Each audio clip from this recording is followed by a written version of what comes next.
The latest report from CoreLogic is out. If you want to get a copy straight from them, just go to their website and put your name and email address, and they will send the report to your email address direct. It breaks down the report for the capital cities and the general idea in which direction the market is moving. Now, if you look at where the Australian wealth is, most of it, it's in residential real estate. Superannuation, stocks, and commercial real estate, they are all below it. Most of the wealth is in real estate, 10.3 trillion. And guess how much is still owing to the bank? Only just over 2.2 trillion, which is like 20%.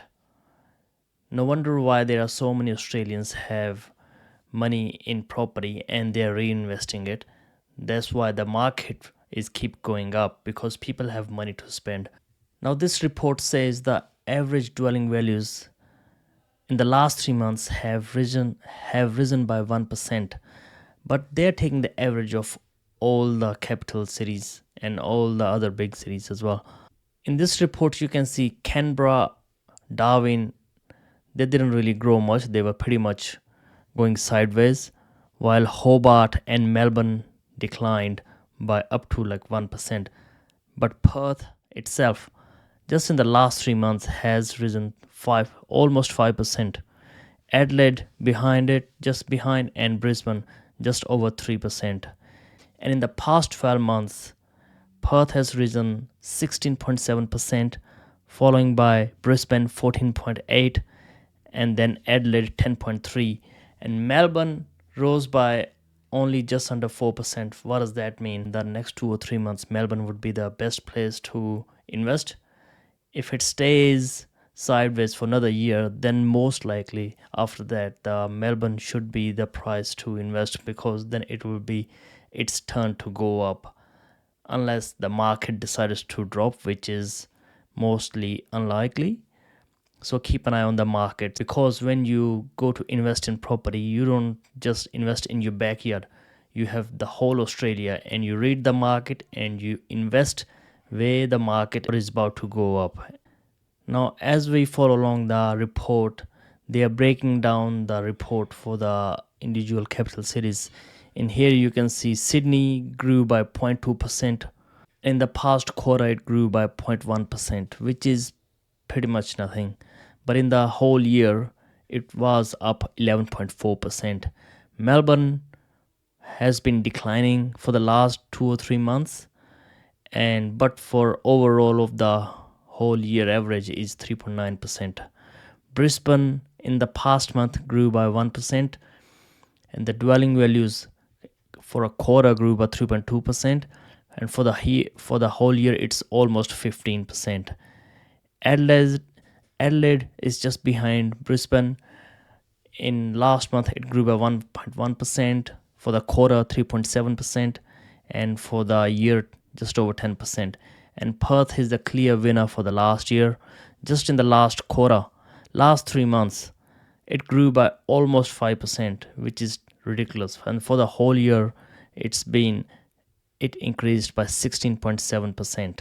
And other cities like Hobart and Darwin, they declined just a little bit.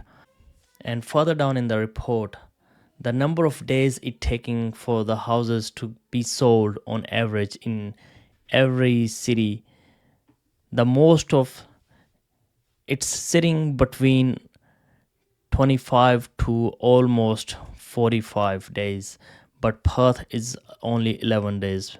Properties are coming and they are flying way too quick than someone can buy. So the inside knowledge, not the inside knowledge, you need to know the agents to secure a property. You need to follow up with the agents all the time. Otherwise, when you get to the home opens, all you're gonna hear is this house already has an offer. So if you want to beat the offer, you need to put the offer above this price. Now the rentals have grown in pretty much all the capital cities, even though Melbourne didn't grow that much in capital growth, but rental has increased by 10%, which is a lot.